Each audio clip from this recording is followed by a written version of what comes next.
mi trabajo es ser optimista. O sea, pensalo. Yo, un fundador de una compañía que cree que puede hacer una cosa gigante con pelados de Cali, con pocos recursos al principio y que intrínsecamente van a necesitar mucha suerte. Yo intrínsecamente hiperoptimista. Entonces, si yo me pongo a pensar todas las cosas que pueden salir mal, ni siquiera habíamos empezado True Hora. ¿Sí me entendés? Pero aún así, cuando estamos teniendo momentos de crisis o momentos que son duros de manejar, es bueno tener esa atención que diga, bueno, ¿y qué pasa si hacemos esto? ¿Qué pasa si hacemos esto? ¿Qué pasa si hacemos lo otro? Bienvenidos a Universo de True Hora, Historia de una Startup, una miniserie de Emprendete en donde por primera vez documentamos a detalle las historias más íntimas y los aprendizajes detrás de la historia de una empresa.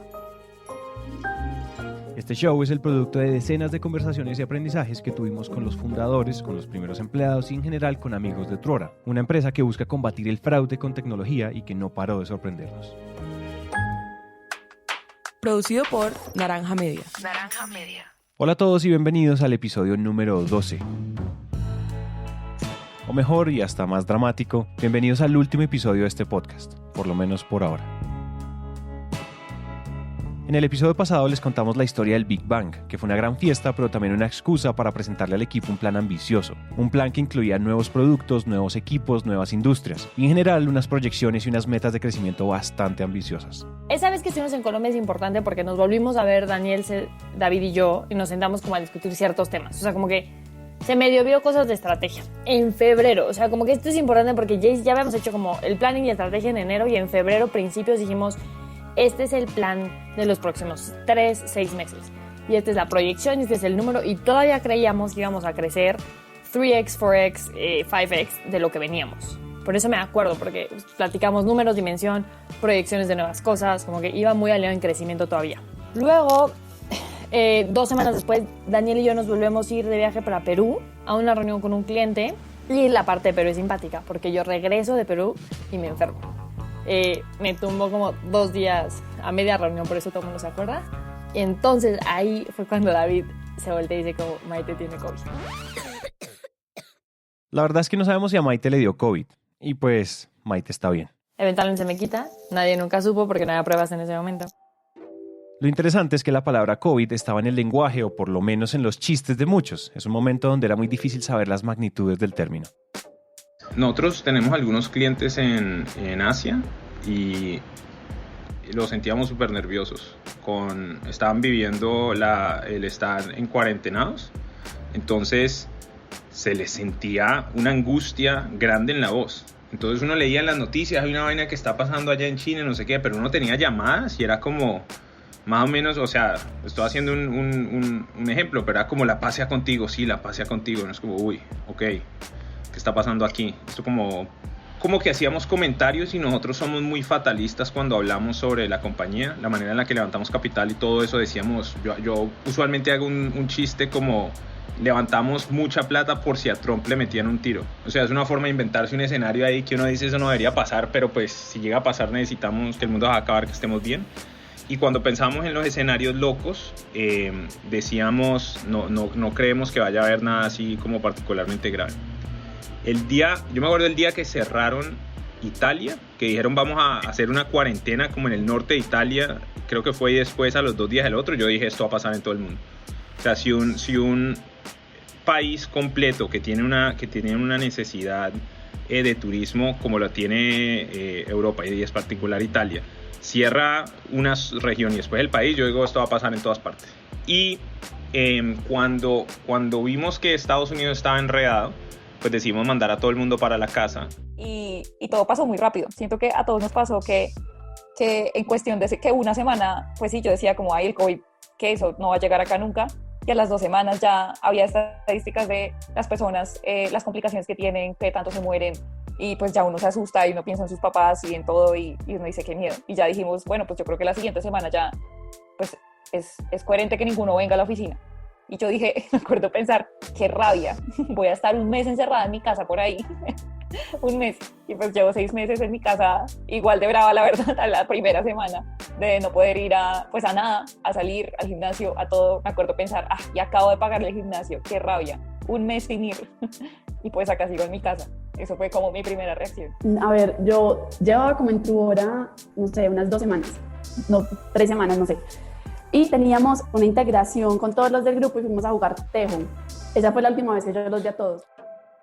El COVID-19, que nos tomó a la mayoría por sorpresa o bueno, desprevenidos, ha tenido un impacto fuertísimo en todo el mundo y en todas las empresas. Eso pues no es nuevo para nadie, y mucho menos si ustedes están escuchando este episodio en el 2020. La pregunta de este episodio es ¿cómo impacta esto a una empresa como Truora? Esa respuesta tiene muchos caminos, pero vamos paso a paso. Primero, es importante tener en cuenta que esta coyuntura aceleró un montón la digitalización del mundo, y cuando eso pasa tan rápido, en general estamos más propensos al fraude, lo cual aumenta la pertinencia o el reto de empresas como Truora, que además había tomado la decisión de crear más productos para combatir el fraude. Tenemos otros productos que venimos cocinando desde el Big Bang, porque en el Big Bang empezamos a hacer todo lo que es identidades digitales, de conocer tu, know your customer, poder identificar a Maite, que Maite es Maite desde una manera súper remota, súper tech, súper bien, y tenemos el producto de anomalías y detección de comportamientos extraños o anómalos de fraude, que básicamente lee toda la información de una empresa y automáticamente te manda señales. Ambos son productos muy buenos para empresas operando remotamente.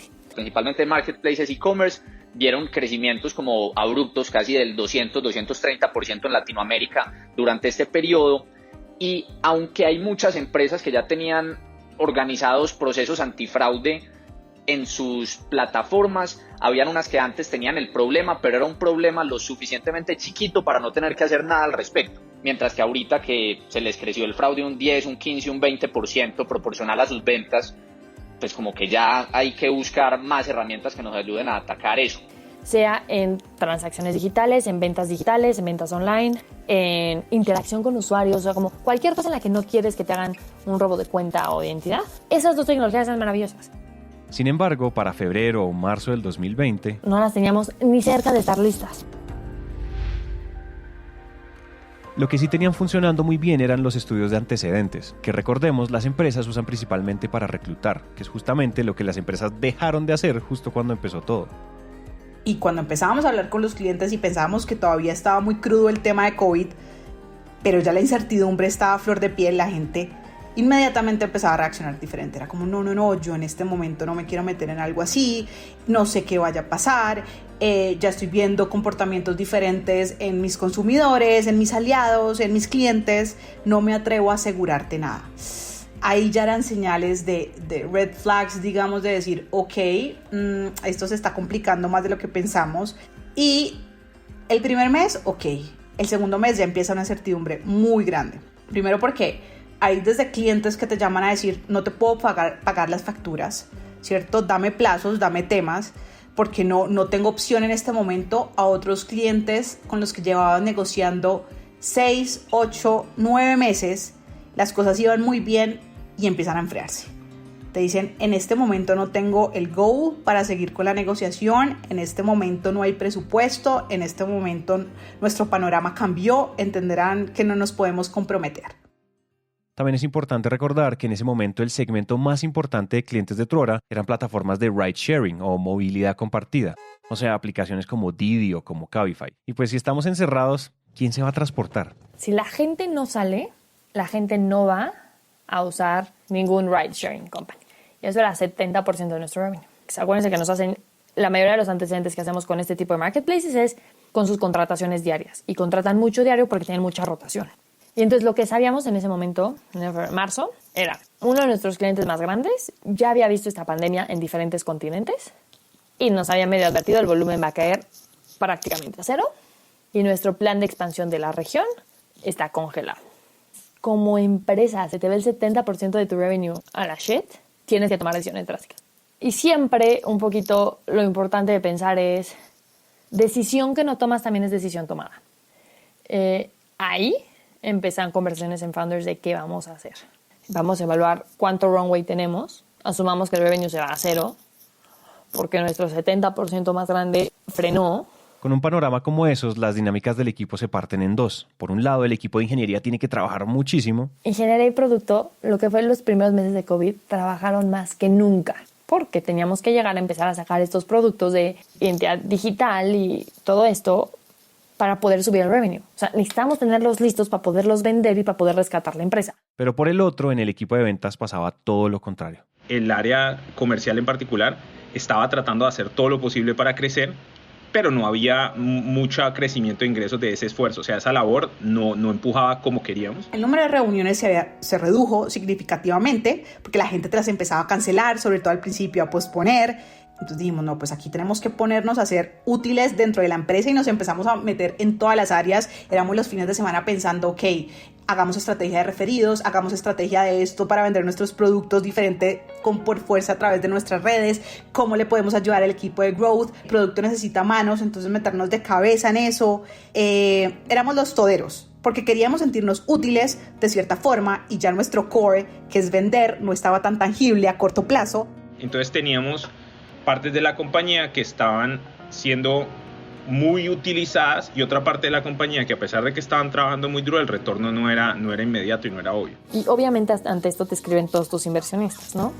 Y un poquito lo que nos dijeron fue, el mundo del levantamiento de capital ahorita está cerrado, lo que tienen en el banco tiene que durarles 1 año más, si no es que 2. Y necesitamos que sean mucho más conscientes de su gasto, que recorten donde pueden. Había un montón de documentos que todo el mundo mandaba en los grupos de founders de qué porcentaje de tu empresa tienes que recortar, qué porcentaje de salarios debes de recortar. O sea, como que prácticas o no. Viene la cultura de Truora, ustedes saben que no gastamos mucho. O sea, que no somos estos big spenders. Eso no significa que no tengamos gastos, ¿no? O sea, el gasto más grande de todo está en tu mano.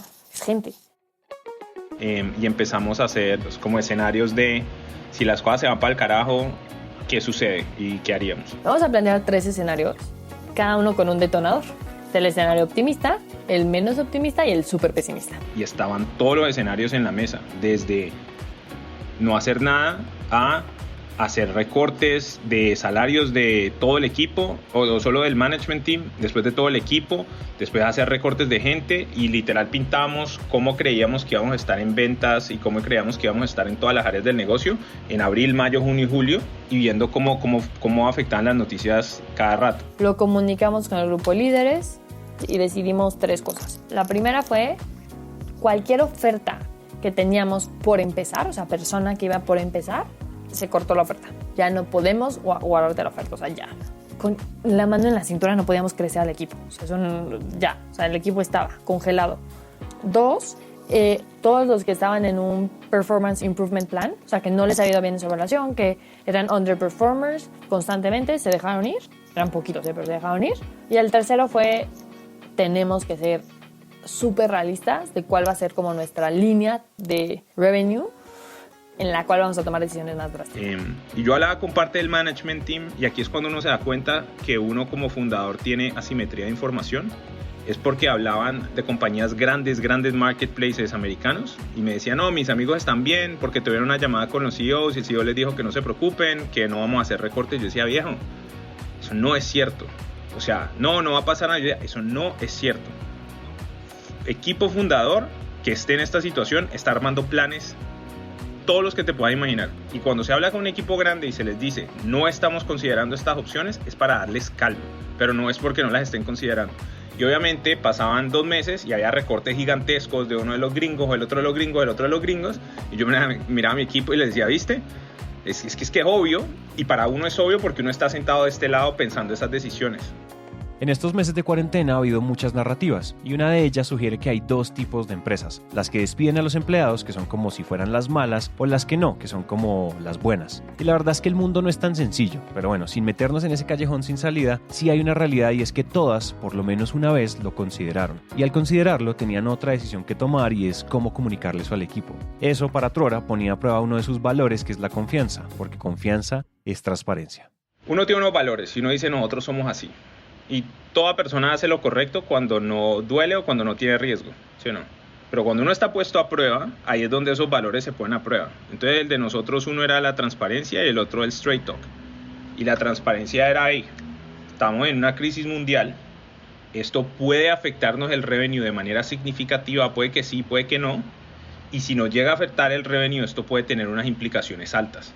Y nosotros decidimos ser muy transparentes, sabiendo que eso le iba a subir el estrés al equipo, pero preferíamos la transparencia que no contarle al equipo lo que estaba pasando. Vamos a ser completamente transparentes con el equipo porque gran parte de la misión es educar y educarlos. Si tú los quieres educar a ser buenos emprendedores en un futuro, tienen que saber cómo manejas las cosas que te van bien y también todos tus fracasos y todo lo que va mal. Entonces nos sentamos, tuvimos una llamada con el equipo y les contamos a todos, esto es lo que está pasando. En el All Hands se mencionó de una vez con honestidad y con transparencia de que las cosas no pintan bien. Si quitamos el revenue de este cliente que pues solamente por este mes le fue bien, las cosas van muy mal y entonces nos toca congelar pues aumentos, nos toca detenernos un poco a la hora de contratar. La cosa se está poniendo un poquito grave, no vamos a despedir a nadie, pero si la cosa sigue así, pues muy probablemente sí lo hagamos en un par de meses. Entonces, eso generó un poquito de presión y tensión en el equipo, adicional a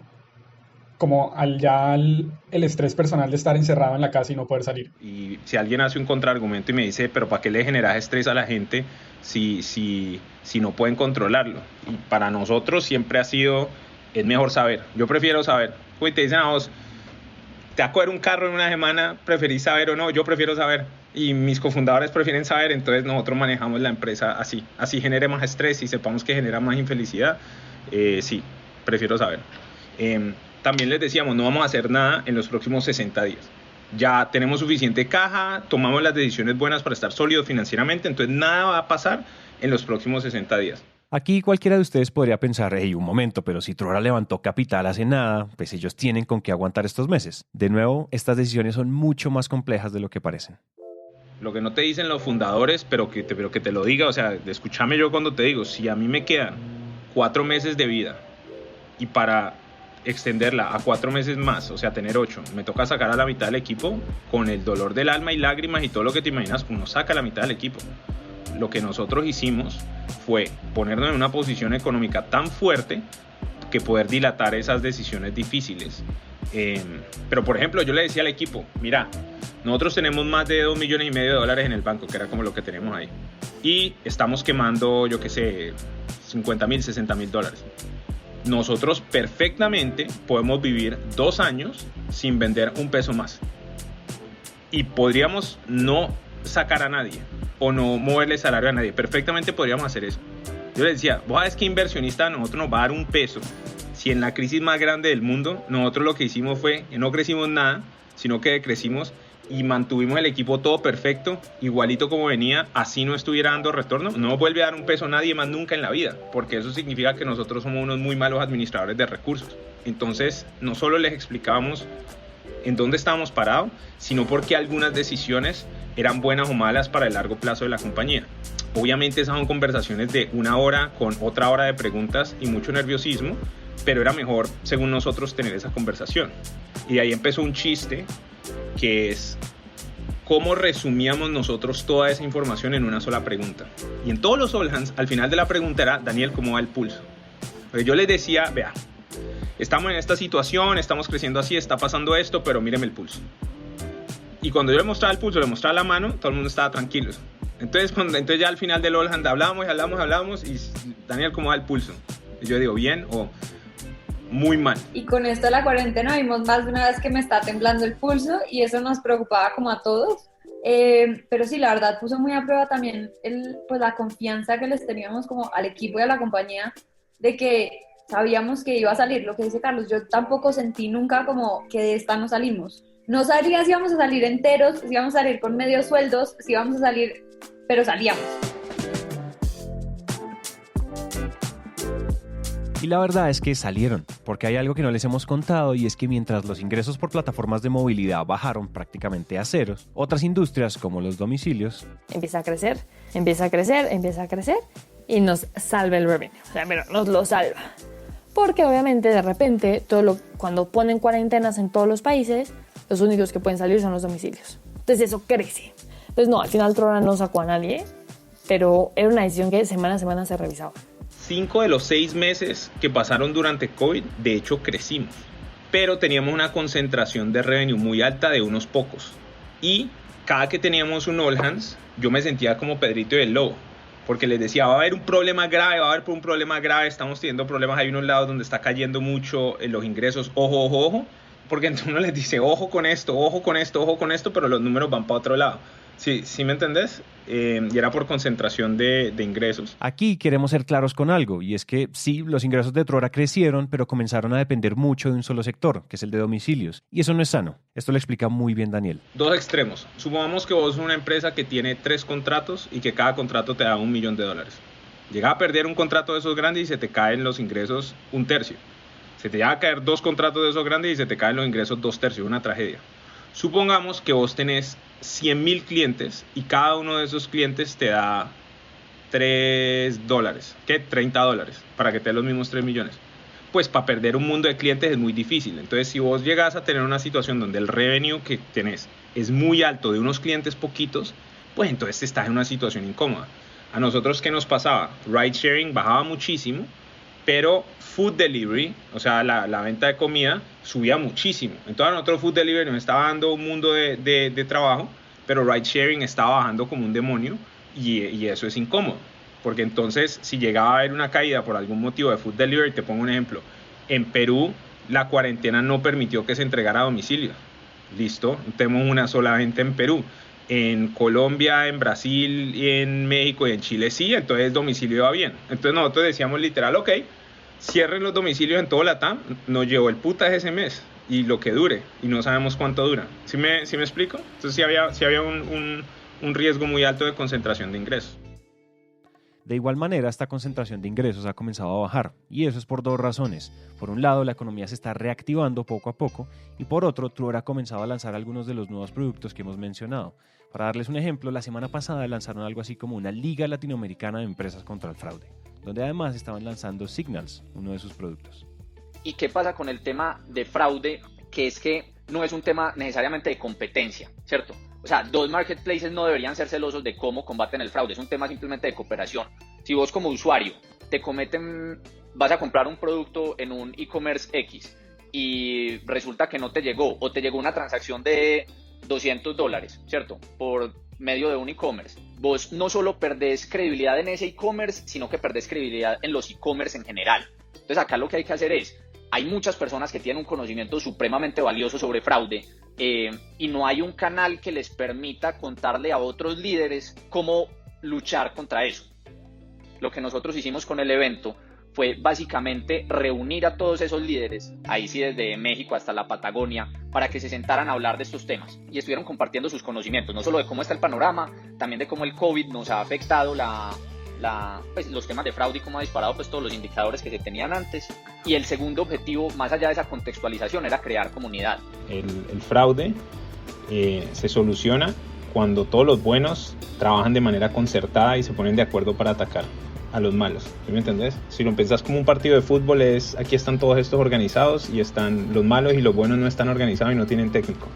Nosotros vamos a tratar de ser el director técnico del equipo de los organizados y crear el equipo, y eso es lo que es la conferencia y la iniciativa de What the Fraud, y eso es de lo que se viene señales. En el tema de la comunidad es muy importante que estas personas estén comunicando y establecer estos canales. Pero también hay que poner canales que sean mucho más ágiles y que no necesariamente tengan que ser canales verbales. Entonces, lo que estamos haciendo nosotros con Signals, que como es un producto que está aprendiendo de las interacciones de las personas y de los usuarios con las plataformas, es contenido y es información que se puede empezar a compartir entre diferentes compañías. Entonces, si se empieza a identificar un tipo de fraude en una empresa X en Chile y después una persona Y en México empieza a hacer un fraude similar, si es un sistema que está compartido entre todas las empresas y es un sistema que está aprendiendo de todas esas interacciones, nos puede ayudar, así sea que estén separados por toda la región, a identificar que es el mismo patrón y así sean empresas diferentes, empezar a bloquear esas transacciones. Como que eso es lo valioso también que hay detrás de Signal, ¿cierto? Que si se hace muy bien y se hace en comunidad, o sea, es mucho mejor si se hace en comunidad que si se hace solo por una empresa. Si llegamos a hacerlo bien, vamos a poder poner de acuerdo a todos estos recursos de gente buena que está luchando contra el fraude y ganar el partido, ojalá por goleada. Ese es el objetivo, de eso es lo que estamos haciendo.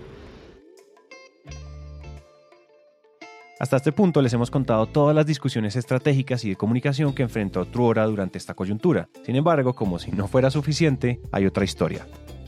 ¿Cómo les parece que no estando contentos con las presiones que acabamos de mencionar, al equipo de Truora le dio por crear un producto nuevo? Nosotros vimos que había una necesidad de controlar o verificar el tráfico de las personas durante la cuarentena.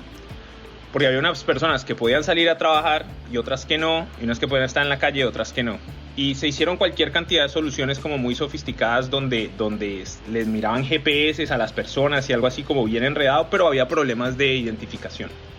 Nosotros lo que dijimos fue, podríamos hacer una solución en la cual la fuerza pública pudiera validar a partir del número de cédula si esta persona tenía permiso para salir o no. Y ese es un problema en particular que tenía Barranquilla. Si yo soy una empresa que está exenta y yo soy parte del supply chain crítico de la ciudad y de la región, yo necesito que mis empleados puedan salir a trabajar. Entonces nosotros hicimos un sistema donde el cual las empresas nos pasaban toda esa información, hacíamos una interfase de cualquier persona de orden público podía verificar que alguien sí pudiera estar en la calle. Sí, como un permiso digital y evitar que lo falsificaran. ¿Sabes la cantidad de cosas que pueden salir mal en eso? O sea, cualquier cantidad. Con toda la buena fe del mundo, había 1.000.000 de cosas que podían salir mal. Entonces la primera decisión que tomamos fue, no vamos a cobrar. ¿Entonces por qué? Porque cuando alguien nos quiera joder, por más de que queramos hacer todo bien, como nosotros no sabemos trabajar con gobierno, si cobramos, nos joden. Alguien nos puede joder. ¿Sí o qué? Como nosotros no cobramos, hacemos esto de buena fe, aprendemos a trabajar con gobierno, hacemos una cosa buena y nos mitigamos cualquier cantidad de riesgo. O sea, la ignorancia la pagamos no cobrando. Y vos me dirás, pero ¿por qué diablos te pones a hacer una solución sin cobrar? Pues ganábamos por dos razones. Uno era derecho a existir. Y estamos en una crisis gigantesca. Nosotros somos una empresa de tecnología que hace soluciones de identidad. Pues madre, si nosotros no somos capaces de usar nuestras capacidades técnicas para sacar una solución buena que ayude, no deberíamos existir. ¿A qué berraco equipo tan mediocre? O sea, no deberíamos existir. Entonces, hagámoslo porque hay que hacerlo. Y la segunda era porque aprendíamos a trabajar con gobierno. Nosotros sabemos que ahí había necesidades, sabemos que era un momento en el mundo muy raro donde las cosas se requieren ya y podíamos ayudar. Entonces hicimos eso de una manera muy rápida. Básicamente fue un proyecto que se desarrolló demasiado rápido. Yo me acuerdo que tuvimos reviews de proposals un sábado a las 4 de la tarde, un horario súper extraño. Mike nos decía, hey, vamos a hacer una revisión, el que quiera entrar, conéctese, pero todo fue demasiado rápido. Que empezaron a trabajar en COVID y como a los 2 días, exagerando, pero sí fue súper rápido, como ya está montado, ya lo tenemos que vender, ya todo. O sea, como la impresión de, wow, estoy en una empresa que es capaz de sacar algo en un flash, o sea, literal, un abrir y cerrar de ojos y ya todo estaba montado. Pues yo hice parte del equipo que implementó el permiso COVID y fue, o sea, por muchas semanas para mí lo único que era el permiso COVID era estrés. El equipo trabajó muchísimo, como día y noche, tanto que se llegaron a quemar un poco. Eran desarrollando y haciendo fixes y sacando features y haciéndole a vainas día y noche, parejo. Es muy distinto este producto a todo lo que tenemos, porque todo lo que tenemos es un producto muy B2B y pues si algo no está funcionando, la empresa te dice, es una persona que te dice, oye, esta respuesta está mal. Y pues, wow, mucho estrés y todo, pero es una persona que te está diciendo esto está mal y vas y lo corriges y no hay ningún problema con eso. Esto eran miles, o sea, cientos de miles de personas en una ciudad que dependen de salir de su casa, de que tu producto funcione, tu producto que construiste en 1 o 2 semanas. Entonces, obviamente, el customer support y todas las quejas que decían, oye, es que me está saliendo así, pero es que yo lo pedí así, es que mi nombre yo lo metí con una tilde y es un tilde y no sé si me debería importar esto. Oye, y eso es algo a lo que no estábamos acostumbrados en absoluto. Fácilmente, en cada hora entraban por ahí 200 mensajes al correo. Inicialmente era yo sola contestando, yo no me podía parar a comer algo porque se me despelotaba el Excel y ya no podía. O sea, yo lo único que tenía que hacer era copiar como el nombre y asignárselo a alguien y no daba abasto, porque no estábamos esperando esto que pasó. O sea, esto fue una avalancha cuando nosotros estábamos esperando una bolita de nieve. Y yo tengo un equipo espectacular que da la vida. O sea, da la vida cuando algo nos toca hacerlo, damos la vida, porque no solo vamos a tener esto completo, sino que lo vamos a hacer bien. Y si hoy no duermo porque esto tiene que salir bien, pues no duermo. Así de sencillo. Y pues no es como... Sí, como que prefiero no dormir y dejar esto bien a que luego me toque... Sí, como que la mediocridad no es una opción en mi equipo y por eso lo adoro. Entonces, pero pues precisamente por eso el estrés que manejábamos en ese momento era muy alto. En mi equipo también, pues la mayoría son estudiantes y estaban en ese momento con pandemia, con todo, y con clases online. Entonces era un estrés, sin duda, era un gran estrés. Adar es un equipo demasiado crack. Entonces, sí, o sea, básicamente cualquier proyecto que les ponen a ellos como que sale súper pronto y fue un trabajo increíble de parte de ellos. Creo que para mí permiso COVID fue el producto o o la etapa que me permitió ver la capacidad de ingeniería y de producto que nosotros teníamos. Fue como el momento en el que yo dije, esta gente es muy tesa. Y dije, definitivamente, si ingeniería se está moviendo tanto y desde producto se está moviendo tanto para sacar algo, hay que salirlo a vender, porque hay que tener en cuenta que COVID se empezó a construir, o sea, se diseñó sin que nadie lo demandara. O sea, había una necesidad clave, pero no había un gobierno detrás de eso, no era una solicitud de la alcaldía de tal parte diciendo lo necesito. Salimos, pensamos que iba a ser a nivel nacional, eso no se pudo, y es como tener que todas las alcaldías, después Daniel, no, yo quiero que eso se regue por todo Latam, era hablar con la policía de todos los países, o sea, nos fuimos Perú, Argentina, Chile, éramos unos locos literal. Yo traté de comunicarme con el gobierno de México no se podía porque entonces toca en cada uno de los estados, ir a cada uno, no, tuve por ahí 15 días en las que nunca en la vida había tenido tantos contactos con tanta gente, porque en lo que me dediqué yo fue literal tratar de vender eso. O sea, me puse y llamaba a Daniel, hey, tenemos reunión contra el alcalde, contra el secretario, hablaba todo el tiempo, o sea, al día eran muchas conversaciones de personas que de Secretaría de Movilidad, no, que con ellos no es, entonces con la alcaldía, no, que con ellos tampoco tenemos que ir hasta presidencia. O sea, tuvo un momento en que llegué hasta la presidencia, o sea, el despliegue que hay ahí con la cantidad de cosas que movimos para que esa herramienta la pudieran usar fue muchísimo. Pero cuando ya empezamos con Bogotá, todo se empezó a complicar, de eso salen 1000 aristas, nos hicieron problema, o sea, era increíble, y Daniel siempre lo comenta como, no sabía que hasta tener como un producto gratis iba a ser un problema, y nos salían como 1000 aristas y arañas por todas partes. Finalmente lo logramos hacer por Barranquilla. Voy a escuchar la expresión, ¿esa vaina es un plato?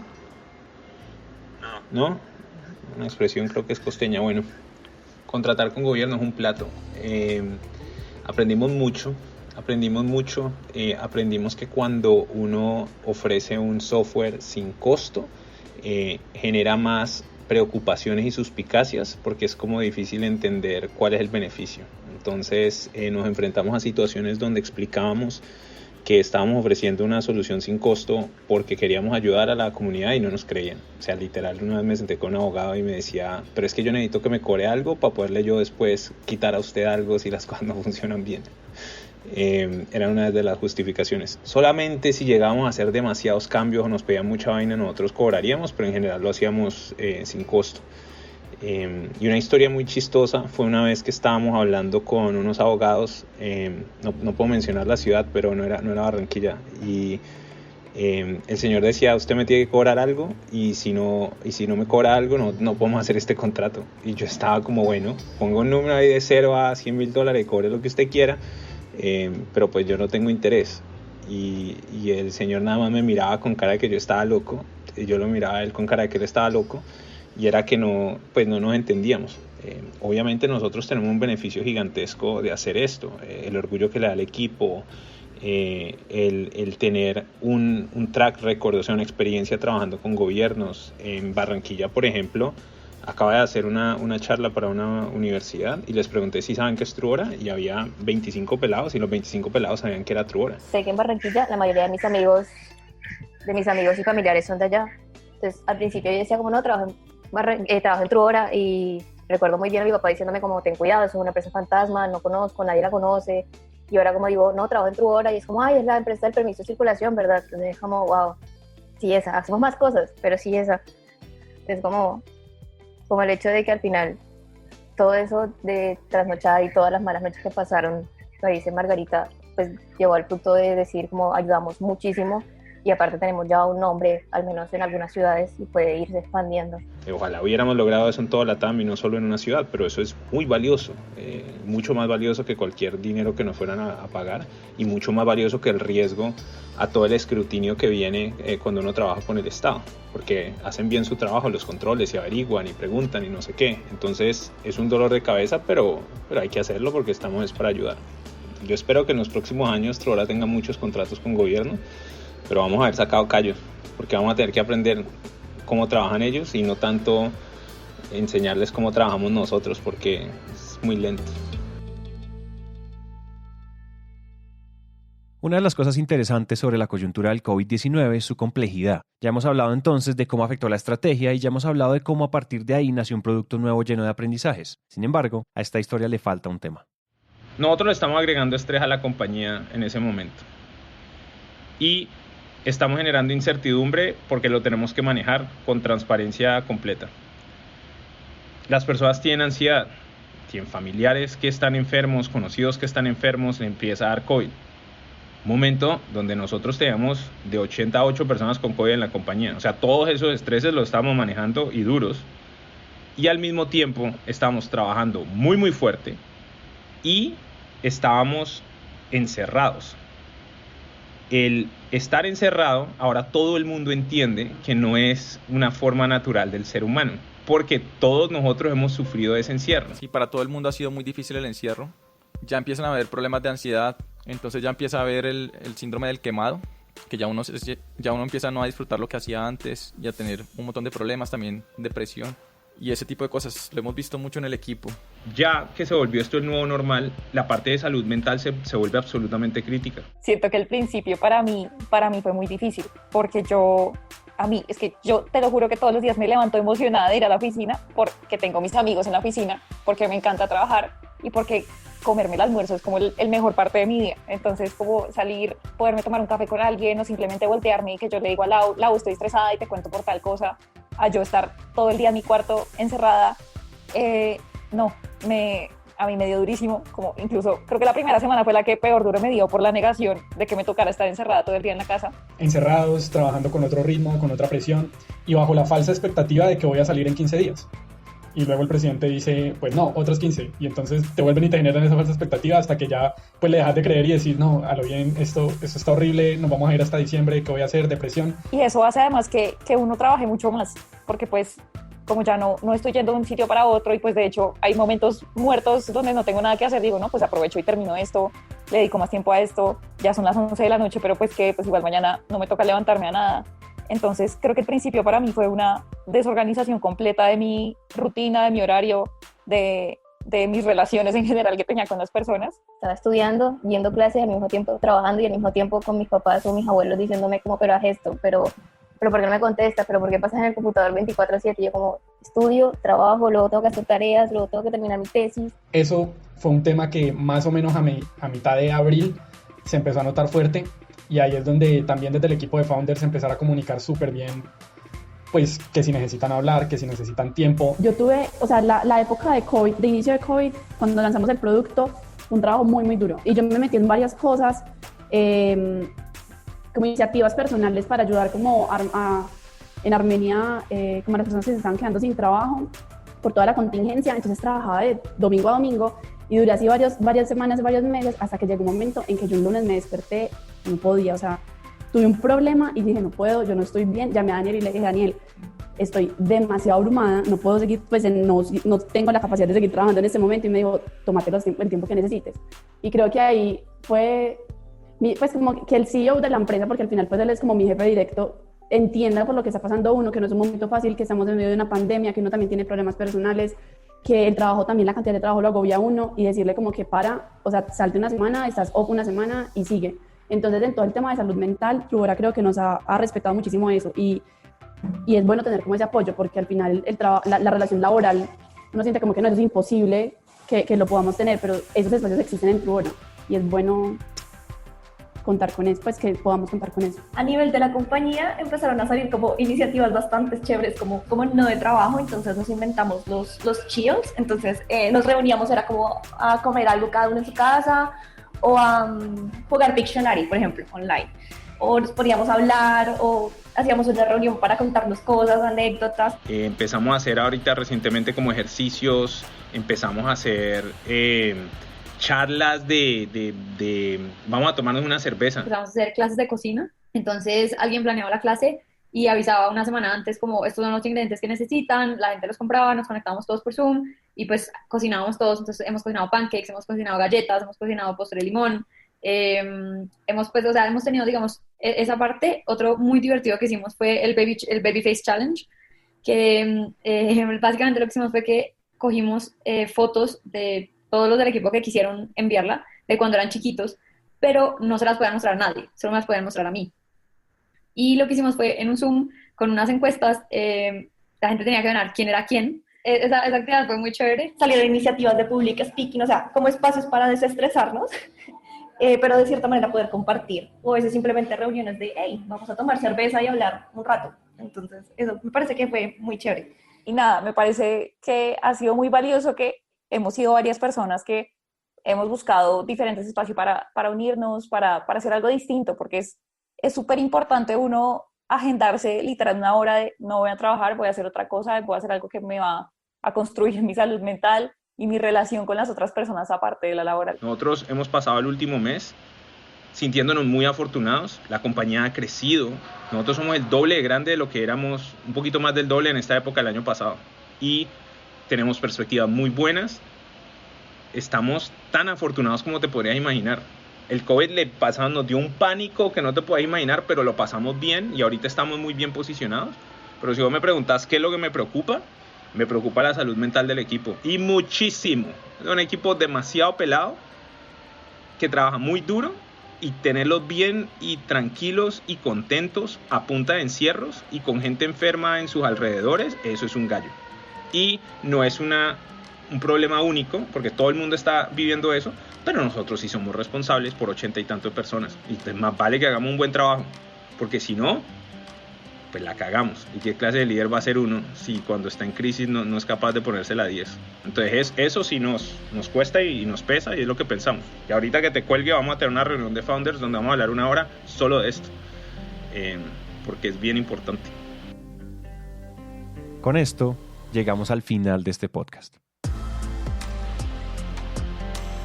Hagamos una reflexión como interesante. Este podcast es una cápsula en el tiempo, donde estamos en un punto de inflexión. El primer punto de inflexión fue el All Hands, que fue exactamente hace un año, el Big Bang, y ahorita estamos en la segunda fase. Acabamos de pasar un susto, el berraco, con esto de COVID, pero el net es positivo. Cuando digo el net es positivo, nosotros estamos en una compañía que se dedica a la protección de fraude, y cualquier crecimiento de e-commerce y de transacciones electrónicas y de todo eso nos ayuda a nosotros. Y estamos viendo el futuro. Estamos en una posición muy interesante porque a pesar de que el futuro es incierto, el mediano plazo para nosotros es muy positivo. Todas las tesis que tenemos sobre hacia dónde va el mercado son más fuertes ahora. Ese futuro donde todo el mundo compraba en línea y todo eso ya está más cerquita, sobre todo en Latinoamérica. Pues yo creo que tenemos un futuro brillante. Estamos atravesando la crisis, la vamos a sobrevivir. Tenemos todo listo, hemos trabajado en los productos, hemos crecido, estamos viendo los nuevos problemas que están surgiendo. Tenemos la mentalidad correcta y tenemos el equipo correcto. La identidad digital, el fraude y todos estos temas van a estar en auge en los siguientes años. Y allí estaremos. Sin duda va a ser un mercado súper competitivo, pero allí estaremos. Entonces, a mí me da hasta un poco de miedo pensar, yo en 2 años, en 5 años, en 10 años, en 20 años, voy a poder escuchar esto que estoy diciendo aquí y decir, la hicimos bien, o qué brutos la oportunidad que teníamos y cómo la embarramos. Y ojalá sea la primera y no la segunda. Y ojalá cuando nos vean como una empresa gigantesca se acuerden cuando éramos chiquitos. El universo de Truora fue reportado, escrito y dirigido por Juan Pablo Ramírez. El diseño de sonido fue hecho por Manuel Torres y Juan Diego Bernal, y el trabajo gráfico fue hecho por Angie Acuña y Luisa María Ríos, siempre con la ayuda de Laura Jiménez de Truora. Agradecemos a los astronautas, a los inversionistas y en general a todas las personas con las que conversamos para contarles esta historia. Gracias a César, a Maite, a David y a Daniel por la generosidad y la vulnerabilidad desde la cual nos dejaron contar su historia. Este podcast fue hecho todo a punta de admiración y de ganas de aprender. El universo de Truora, historia de una startup, es una producción de Naranja Media. Mi nombre es Santiago Cortés y gracias por acompañarnos hasta el final.